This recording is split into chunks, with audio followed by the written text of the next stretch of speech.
Today, in terms of new, I just wanted to look at this idea of what we got to consider when we think about inventory and managing it. So when we're writing a business plan, these are some questions we need to ask ourselves and answer in the business plan.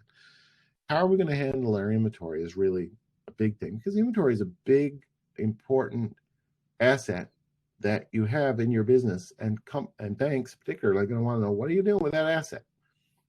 So we think about different types of inventory. There's raw material, there's work in progress, stuff that's on the assembly line, and finished goods. And we have some element of maintenance, repair, and operating supplies as well. So we need to think about each of those. Where are we getting our raw material? Where are we storing it? Work in progress, how long is it going to take for it to finish? Is this something that is ongoing? Or is it really what we call finished goods, which is the end product, the stuff we sell? And how long does that sit on the shelf? Because it's not making money for us if it's sat on the shelf. And just from marketing as well, we looked at this idea of inventory. It's a great idea to have it. The more we have, though, the holding costs are higher. So if this is our cost of holding inventory, less of it is less expensive, more of it is more expensive. The trade-off is, if we keep lots of inventory, we don't have to order too much, so our ordering costs go down.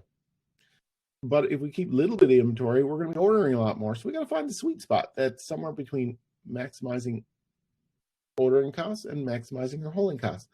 So really, our total cost is lowest at this sweet spot. And really, it's going to take some experience or some figuring in order to figure out what type of a system are you going to use. How much inventory will keep?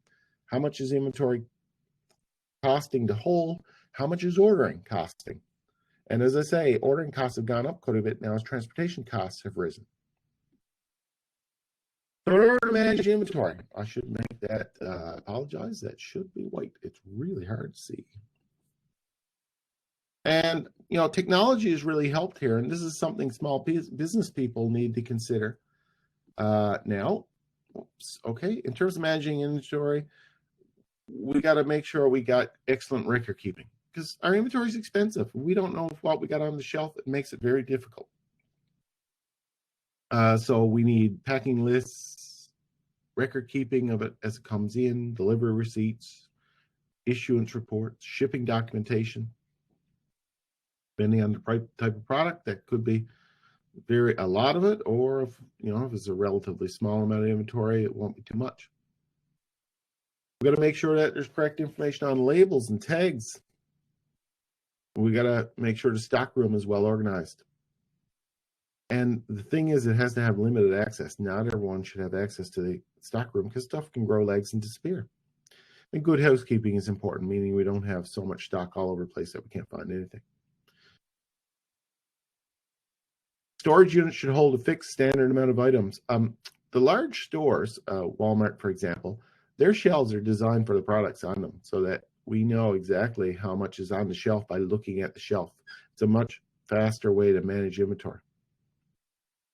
And the storage shelf's got to be in the right location. If we can't get a forklift into where the shelf is no good. So, it's important to be able to do that.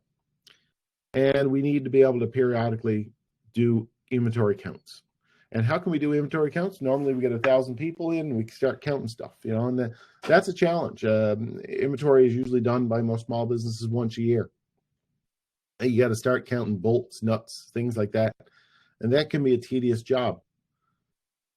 So one of the things that has come up as of late is RFID technology. And RFID technology, if you have a rather new car, as you walk towards the car, the car unlocks.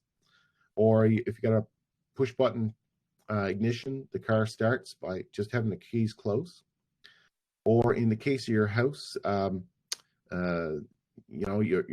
phone or your cell phone, you can ring it, or Bluetooth, that type of thing. RFID technology is radio frequency identification tags. That's what it stands for. And effectively, what these things do is they send out a signal, electronic signal, to tell the receiver, which is like a little handheld device, could be your cell phone, that it's there. And RFID is becoming more popular, especially for high value inventory items. For lower value inventory items, we also have things like QR codes. We're all familiar with QR codes now that the pandemic's through. And so these sorts of things, these technological things are being brought in. You can also buy, buy software for your cell phone, apps that do counting. So if you got lumber, for example, you take a picture of the lumber and it will count. Well, it won't estimate, it will count how many pieces are there. If it does a side picture, it will do the counting for you. So the technology has been really brought to bear on inventory control and management right now. So we really need to consider good ways to manage your inventory. Keep enough for what's called a safety stock so that we don't run out of inventory, but not so much that it just becomes onerous on us in terms of a cost. So that, in summary, is a quick review of the operations chapter. And as I